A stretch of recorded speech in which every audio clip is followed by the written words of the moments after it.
melewati tanah yang baru.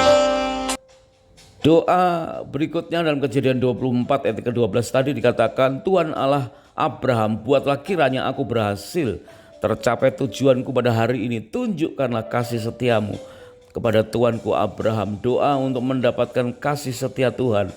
Melalui doa, pujian dan penyembahan, ada benih baru akibat dari perjumpaan dengan Tuhan secara otentik. Sehingga saatnya iman kita bukan merosot tetapi semakin melambung tinggi. Kita akan naik dan mencapai kedekatan, keintiman dengan Tuhan. 1 Samuel 16 ayat yang ke-7. Ada suatu kesalahan yang pernah dialami oleh seorang nabi. Jadi ini adalah membuka kelegaan hati kita bahwa ya kita perlu belajar dari banyak kesalahan. Karena toh nabi pun pernah melakukan kesalahan.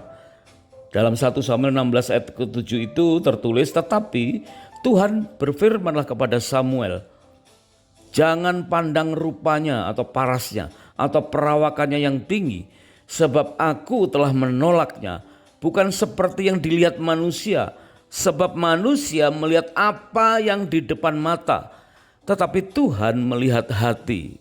Sebab itu nasihat bagi anak-anak kita yang sedang bergumul dalam menentukan calon pasangan hidupnya, selalu kita katakan bahwa janganlah mereka hanya mengandalkan ketertarikan secara fisik semata.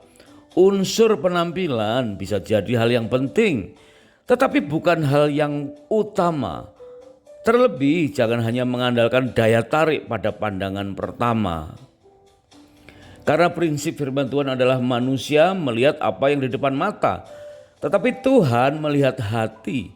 Betapa eloknya jika kita benar-benar mencari kehendak Tuhan melalui pola semacam konklav ya, dalam menentukan siapa jodoh anak-anak kita. Jika perlu mintalah tanda atau konfirmasi.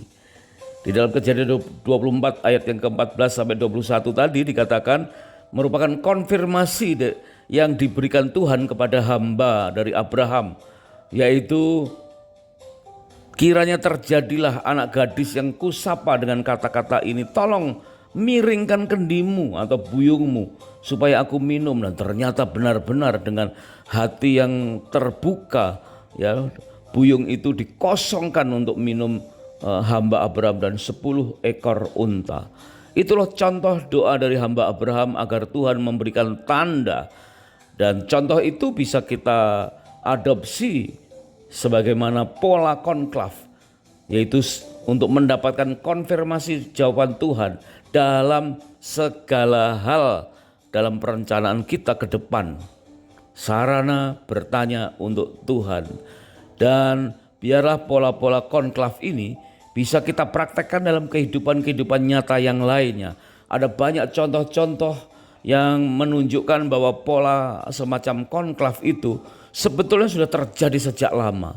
Peristiwa semacam yang dialami oleh Yakub, yang dialami oleh hamba Abraham ya, itu contoh agar Tuhan memberikan tanda sebagai konfirmasi jawaban Tuhan, semacam konklav, sarana-sarana yang Tuhan izinkan sehingga kita bisa mendapatkan konfirmasi dari jawaban Tuhan.